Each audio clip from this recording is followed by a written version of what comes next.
Hey, my friends, happy Friday. It's been a couple days since I read you a book, so I got a winner today. You ever stay overnight at a hotel and maybe your sleep was not as great? Well, you probably haven't had the same problems as this guy, Mr. Snore, in today's book, which is There's a Dinosaur on the 13th Floor by Bradford, and it's illustrated by Kevin Hawks. Check out the front page. Look at that shadow in the window. Here's the main character. Look at Mr. Snore. Yeah, you better believe it. Look at the size of that schnoz. Pretty awesome. And the spine of the book right there talks about there's a dinosaur on the 13th floor. Again, the author is Bradford and the illustrator is Hawks. And I can't tell the publisher. Let's go look and see. It is Candlewick Press. Pretty cool. There's a dinosaur on the 13th floor. All right, look at the hotel. Pretty nice, huh? Look at the snakes around the banister. It's a pretty unique hotel. Welcome to the Shaремore Hotel, said the bellhop. You must be Mr. Snore. Let me show you to your room.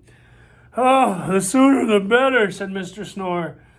I am very sleepy. Well, here you are, said the bellhop. Room 104. Sweet dreams, Mr. Snore. Mr. Snore thanked the bellhop, got ready for bed, crawled into the covers, and switched off the light. But what happened to Mr. Snore? Didn't look too happy. But as he was about to lay his head on the pillow, he heard a squeaking sound. Hello? Front desk? This is Mr. Snore in room 104. Somebody's sleeping on my pillow. Says, yes, that'd be the mouse, said the bellhop. I believe he's had a very long day. Said, so have I, grumbled Mr. Snore, and I do not wish to share a room with a mouse. Okay, well, what's going to happen? So the bellhop led Mr. Snore to a room on the second floor. Sleep tight, Mr. Snore. What do you think is going to happen? All I know is there's a dinosaur somewhere. Mr. Snore crawled into bed and switched off the light, but as he was falling asleep, he felt a rush of cold air. What do you think it might be? Mr. Snore called the front desk again. Someone is hogging all the covers. Who's hogging all the covers? That's right. That would be the pig, said the bellhop. Shall I bring you another blanket? No, Mr. Snore fumed. I want another room. I just wanted to stay with the mouse. So, no mouse, no pigs. Who's next? So, the bellhop took Mr. Snore to the third floor where there were no pigs and no mice to be found. Mr. Snore kicked off his slippers, crawled into bed, and was about to close his eyes when... Drip, drip, drip. Uh-oh, something's dripping on Mr. Snore's nose. What do you think it is? Sorry about the leaky ceiling, the bellhop said as Mr. Snore marched past the ocean view room on the fourth floor. Oh, the ocean on the fourth floor is leaking. This time, declared Mr. Snore, I will find my own room. He found one on the fifth floor. Uh-oh, what's he getting into there? I don't think you like this room, whispered the bellhop, unless, of course, you are fond of what? Spiders, cried Mr. Snore. Quick, said the bellhop, to the elevator. How do you feel about bees, said the bellhop. The same way I feel about spiders, said Mr. Snore. Well, then please skip the sixth floor. The seventh floor was too hot. The eighth floor? What? Too cold. The ninth floor was just... What do you think it was supposed to say? The porridge is too hot, the porridge is too cold. The ninth floor was just... Giraffes, cried Mr. Snore. The bellhop smiled. Well, would you care to guess what's on the 10th floor? What do you think what's on the 10th floor? Maybe giraffe heads. On the 10th floor, they found... Hamsters! Where's the rest of the giraffes? Said Mr. Floor.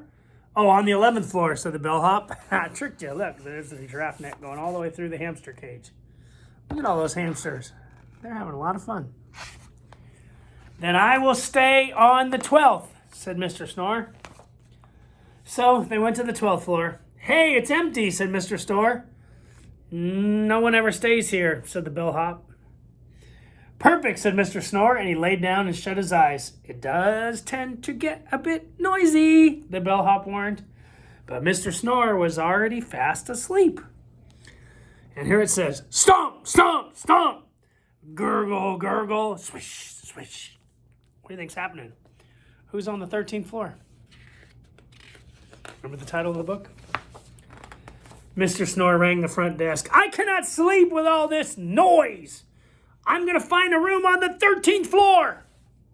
Oh, dear, no, said the bellhop. On the 13th floor, there is a click. Mr. Snore did not wait to hear the bellhop's warning. He went right up to the 13th floor. And there was a huge bed on the 13th floor. Look at that. There's Mr. Snore. Look at the size of that bed and those bunny slippers. Wow. There were no pigs, no mice, no penguins, no snakes, no spiders, no dolphins, no bees, no giraffes, not even a hint of a hamster. Nothing but a giant room with a giant bed and a giant pillow. I do hope Mr. Snore will be all right, said the bellhop. Ring went the phone at the front desk at the Shermore Hotel. Hello, this is the Dinosaur on the 13th floor. Somebody's sleeping on my pillow. The bellhop sighed. That would be Mr. Snore, he said. He's had a very long day. And who's sleeping in the lobby? There they are. So what happened? Mr. Snore was just like who? The mouse at the beginning of the book. And there's the Shermore Hotel on the inside back cover. So sometimes things aren't always as they seem. So you might want to just stick with the mouse before you end up with the pig and the dinosaur and giraffes that go a full floor. Thanks. Have a great long weekend. Enjoy your Memorial Day. Get some Fresno State corn. Forget COVID-19. It's Cornvid 2020. Do that. Have a great day.